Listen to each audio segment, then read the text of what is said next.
Hello everyone, I hope कि आप सब बहुत अच्छे होंगे। और आज हम डिस्कस करने जा रहे हैं chapter rise of nationalism in Europe का बहुत ही इंटरेस्टिंग टॉपिक जो मुझे तो बहुत पसंद है।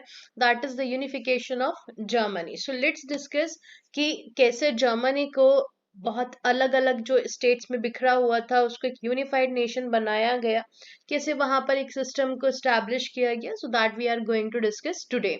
अब देखो, यहाँ पर चैप्टर के स्टार्टिंग में भी इवन हमने डिस्कस किया था, जब हमने नेशनलिज्म के बारे में डिस्कस किया था कि जो नेशनलिस्ट आइडियाज थे इनसे हुआ क्या। ये जो नेशनलिस्ट आइडियाज थे इनसे कुछ एरियाज में आप देखोगे कि जो प्लेसेस थे डिफरेंट डिफरेंट पार्ट्स में बिखरे हुए, कभी तो वो एक नेशन के रूप में आए, और कुछ जगह पर ऐसा भी हुआ कि जो एक एरिया था, बेसिकली एक एम्पायर था, वो अलग अलग टुकड़ों में टूट गया। राइट, वो अलग अलग नेशंस उससे बने, बहुत सारे नेशंस उससे बने। लेकिन यहाँ पर आज हम डिस्कस करेंगे कि कैसे जर्मनी का पार्ट जो अलग अलग रूलर्स के कंट्रोल में था, वी कैन से कि पास्ट में वो सब एक ही कल्चर शेयर किया करते थे, एक ही एम्पायर का पार्ट हुआ करते थे, लेकिन आज वो बहुत सारे स्टेट्स में बिखरा हुआ था। तो कैसे इसको यूनिफाइड कराया गया, क्योंकि इन लोगों के अंदर एक फीलिंग थी कि हम हमारा जो पास्ट है वो कहीं ना कहीं कनेक्टेड है। तो अगर हम पास्ट से कनेक्टेड हैं तो हम यूनिफाइड क्यों नहीं है, हम एक यूनिट बना दिया जाए, एक नेशन बना दिया जाए। तो वही फीलिंग्स आप यहाँ पर देखोगे, बेसिकली उन्हीं की वजह से ये जो जर्मनी है वो यूनिफाइड हुआ। So let's discuss this topic, the making of Germany. अब यहाँ पे टॉप पे आप देख रहे हो एक क्वेश्चन के फॉर्म में एक कोटेशन टाइप डाला हुआ है मैंने, can the army be the architect of a nation. So ये क्वेश्चन में भी इवन बहुत बार पूछा जाता है एज ए स्टेटमेंट देकर के कि क्या आर्मी एक आर्किटेक्ट हो सकती है किसी भी नेशन के लिए। आप इसको जस्टिफाई करो, तो आपको ये पूरे पॉइंट्स वहां पर लिख देने हैं कि हाँ बिल्कुल हो सकती है आर्मी भी एक आर्किटेक्ट नेशन के लिए, जैसे कि जर्मनी में हुआ। सो लेट्स डिस्कस कि कैसे। थोड़ा सा बैकग्राउंड में जाते हैं। सो इन 1848 वी हैव सीन कि क्या हुआ, जो लिबरल्स थे उन्होंने एक रेवोल्यूशन लेड किया 1848 में। हालांकि उसको सप्रेस कर दिया गया with the help of the army. और वी कैन से कि हाँ, उसने चेंज तो बहुत बड़ा लाया। चेंज क्या था कि जो मोनार्क थे उनको ये पता चला कि अब हम लोगों को कुछ कंसेशंस दिए बिना बहुत लंबे टाइम तक रूल नहीं कर सकते। So this you will see here कि 1848 में nationalism in Europe moved away from its association with democracy and revolution. Nationalist sentiments were often mobilized by conservatives for promoting state power and achieving political domination over Europe. So that you will see here कि ये वो time period था 1848 के बाद वाला, जब national जो sentiments थे, जहां पर वो पहले लिबरल्स और रेवोल्यूशनरीज उनको वी कैन से स्प्रेड कर रहे थे, अब कंजर्वेटिव्स ने भी कहीं ना कहीं रियलाइज करना शुरू कर दिया कि नेशनल सेंटिमेंट्स को डेवलप किया जाए और स्टेट्स को बनाया जाए, स्टेट पावर्स को क्रिएट किया जाए, ताकि इनके पीछे इनका भी एक मोटिव था बेसिकली इसके पीछे। क्योंकि मोटिव क्या था कि देखो, अभी तो वो छोटे पार्ट पे रूल कर रहे हैं, लेकिन अगर जर्मनी के उन सारे पार्ट्स को यूनिफाइड कराया जाएगा तो क्या होगा, बेसिकली उनको एक बड़ा पार्ट मिलेगा रूल करने के लिए, उनकी पावर्स और इंक्रीज होंगी। So that was the thing and that was the reason कि वो चाहते थे कि जो बिखरे हुए स्टेट्स इनको एक यूनिफाइड नेशन बना दिया जाए। Same was in the case of the Italy, जो हम नेक्स्ट क्लास में पढ़ेंगे, इटली का unification. So that was happening here कि 1848 के बाद में जो नेशनलिज्म है वो काफी ज्यादा स्प्रेड हुआ। Nationalist ideas even spread among the conservatives. अब कंजर्वेटिव्स वो नेशनलिस्ट जो रेवोल्यूशनरीज थे, जो लिबरल्स थे, उनका काम कर रहे थे कि हाँ स्टेट बनाए जाए, नेशन स्टेट्स बनाए जाए यूनिफाइड करा करके। रीजन आपको बता ही दिया है मैंने already. So look here how Germany was unified after the failure of 1848 revolt. So let's see कि 1848 के रिवोल्ट के बाद में, फेलियर के बाद में, कैसे जर्मनी यूनिफाइड हुआ। As we seen that liberal middle classes of German tried to unify the different regions of German Confederation into a nation state governed by an elected parliament. After that, it was suppressed by the combined forces of the monarchy and the military supported by the large land owners who were known as the Junkers of Prussia.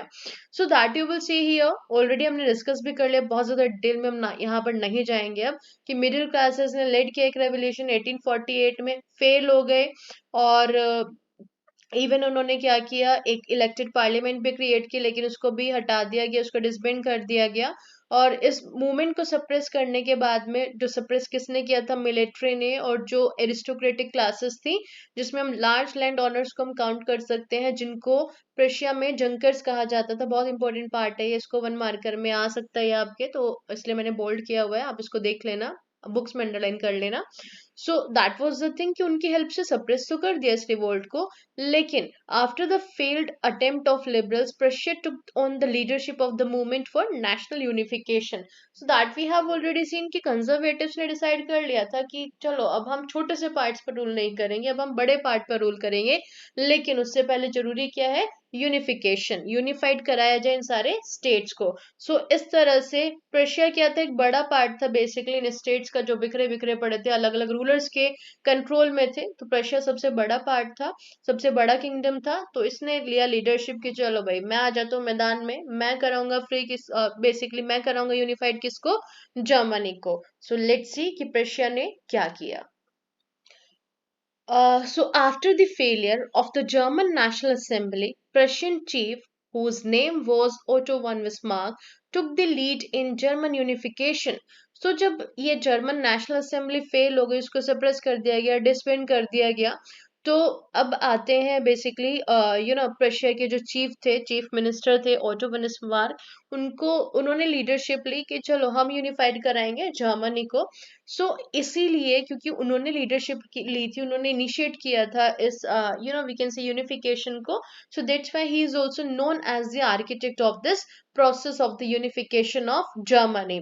सो अब Otto von Bismarck की काम अकेला तो नहीं कर सकते, उन्होंने किसकी हेल्प ली, प्रशियन आर्मी की हेल्प ली और ब्यूरोक्रेसी की हेल्प ली, जिसकी हेल्प से उन्होंने ये यूनिफिकेशन का जो काम था उसको शुरू करवाया। अब यूनिफिकेशन के लिए किया क्या गया, सो आप देखोगे यहाँ पर it wasn't easy, auto von Bismarck को लगभग 3 वॉर्स लड़नी पड़ी यहाँ पर 7 years के अंदर अंदर। So 3 wars were led for 7 years with whom, with Austria, Denmark and France, इन तीनों से वॉर लड़ी। और जो जो एरियाज इनके कंट्रोल में थे, जर्मनी के स्टेट्स जो इनके कंट्रोल में थे, उनको फ्री करवाया और जर्मनी में शामिल कर दिया। सो उसके बाद में क्या हुआ, अब यूनिफाइड तो हो गया जर्मनी। उसके बाद में क्वेश्चन आता है कि अब रूलर कौन बनेगा, क्योंकि कॉन्स्टिट्यूशन मोनार्की को यहाँ पर वी कैन से प्रोक्लेम किया गया था कि हाँ रूलर तो होंगे लेकिन कॉन्स्टिट्यूशन जरूर होगा। सो प्रशियन जो किंग थे, क्योंकि प्रशियन ने लीड किया इस पूरी प्रोसेस को, जर्मन को यूनिफाइड कराने में, तो ऑब्वियसली उसको तो बेनिफिट मिलेगा ही। सो प्रशियन जो किंग थे, उन्होंने कहा कि चलो मेरे को रूलर बनाया जाए। So king Kaiser William first was the ruler at that time. पहले हमने देखा था आपके जो विलियम फोर थे, वो रूलर थे उस टाइम पर, लेकिन अब कैजर विलियम फर्स्ट रूलर थे। So that we have seen कि विलियम फोर ने तो डिनाई कर दिया था कि मैं नहीं करवाऊंगा, मैं बेसिकली रूलर नहीं बनूंगा। जब आपने देखा था कि नेशनल असेंबली को फॉर्म किया गया था, उन्होंने कॉन्स्टिट्यूशन बनाया कि चलो आप कॉन्स्टिट्यूशन मोनार्की को लेकर के आओ, अब कॉन्स्टिट्यूशन हमने बना दिया है, अब आप कॉन्स्टिट्यूशन मोनार्की के एक्सेप्ट करो। लेकिन उन्होंने उसको डिनाई कर दिया, रिजेक्ट कर दिया, इवन उन्होंने क्या किया, सप्रेस कर दिया था उस पूरी रिवोल्ट को। लेकिन कैजर विलियम वन को फायदा लगा कि ये पागल है, इसने डिनाई कर दिया, क्योंकि एक तो बड़ा पार्ट मिल रहा है आपको रूल करने के लिए, वहां पर तो छोटा सा पार्ट मिल रहा था। सो कैजर विलियम ने इसको एक्सेप्ट किया and he was proclaimed as the emperor of unified Germany. और एक सेरेमनी में जो वर्साइल्स में हुई, उनको बेसिकली थ्रोन दे दिया गया। फर्दर यू विल सी, अब ये तो हुआ कि यूनिफिकेशन कैसे कंप्लीट हुआ। यूनिफिकेशन के बाद में एक नेशन का वी कैन से स्ट्रक्चर, एक नेशन को कैसे वहां पर बनाया गया, एक स्ट्रक्चर कैसे रेडी किया गया कि कैसे कैसे रूल होगा, क्या सिस्टम वहां पर इम्प्लीमेंट किया जाएगा। So that we are going to discuss now. So the nation building process in Germany had demonstrated the dominance of Prussian state power, that we have already seen कि जो पूरी process थी unification की Germany में, उसमें प्रशिया का important role था। Initiate उसने किया था यूनिफिकेशन को, एम्परर वहां से चूज हुआ, आर्मी ने प्रशिया की हेल्प की थी यूनिफिकेशन के लिए। So that's why we can say कि बहुत ही डोमिनेंस दिखाया था इस टाइम पर, किसने, प्रशिया ने। ऑब्वियसली होगा भी इसका डोमिनेंस, क्योंकि एक बड़ा स्टेट भी है, सबसे बड़ा स्टेट है, बेसिकली यूनिफाइड जर्मनी का. So that is the reason कि वो कहीं ना कहीं डेमोन्स्ट्रेटिव रहेगा ही रहेगा, डोमिनेटेड रहेगा ही रहेगा. So look here, the new state placed a strong emphasis on modernizing the currency, banking, and legal and the judicial system in Germany. So that was done कि जब जर्मनी को फॉर्म किया गया, unify किया गया, तो उसके बाद में डिसाइड किया गया कि जर्मनी में जो करेंसी है उसको मॉडर्नाइज किया जाएगा, बैंकिंग सिस्टम को इम्प्रूव किया जाएगा, लीगल सिस्टम को इम्प्रूव किया जाएगा, जुडिशियल सिस्टम को इम्प्रूव किया जाएगा. इम्प्रूव कैसे किया जाएगा कि हर एक स्टेट में, क्योंकि अब जर्मनी यूनिफाइड हो चुका है, तो बेसिकली एक जैसा लीगल सिस्टम होगा, एक जैसा जुडिशियल सिस्टम होगा, एक जैसी करेंसी होगी और बैंकिंग सिस्टम को डेवलप किया जाएगा ताकि जर्मनी को डेवलप किया जा सके. Suppression measures and practices often became a model for the rest of the Germany. तो जब Prussia basically was the leader in this whole process, तो इसीलिए जो भी सिस्टम प्रशिया में चला करता था इस यूनिफिकेशन से पहले, उसी पूरे सिस्टम को यहाँ पर इम्प्लीमेंट कर दिया गया. So Prussia became the model for whole of the Germany. तो वो पूरा मॉडल यहाँ पर इम्प्लीमेंट कर दिया गया. और आप देखोगे कि 3 मेन चीजें हैं बेसिकली इसमें, कि एक तो कंजर्वेटिव्स ने इम्पोर्टेंट रोल प्ले किया था यहाँ पर जर्मन यूनिफिकेशन में. उसके अलावा ऑटोमन बिस्मार्क ने आर्मी की हेल्प से इसको यूनिफाई कराने में 3 वॉर्स लड़ी 7 ईयर्स में, उसने हेल्प किया. और थर्ड चीज आप देखोगे कि जो विलियम वन है, केजर विलियम वन, उन्होंने काफी इंपॉर्टेंट रोल प्ले किया, क्योंकि जो भी प्रशिया में सिस्टम था उसको यहाँ पर इम्प्लीमेंट किया, बहुत सारे रिफॉर्म्स किए. सो दैट वाज डन. ये था पूरा आपका प्रोसेस जर्मनी यूनिफिकेशन का. नेक्स्ट क्लास में हम डिस्कस करेंगे इटली का यूनिफिकेशन. सो आई होप कि आपको टॉपिक क्लियर हो गया होगा. नहीं क्लियर हुआ है, कोई भी डाउट्स हैं तो आप मेरे से कमेंट सेक्शन में पूछ सकते हो. I will try to clear your doubts. So thank you very much. Have a great day. Thank you.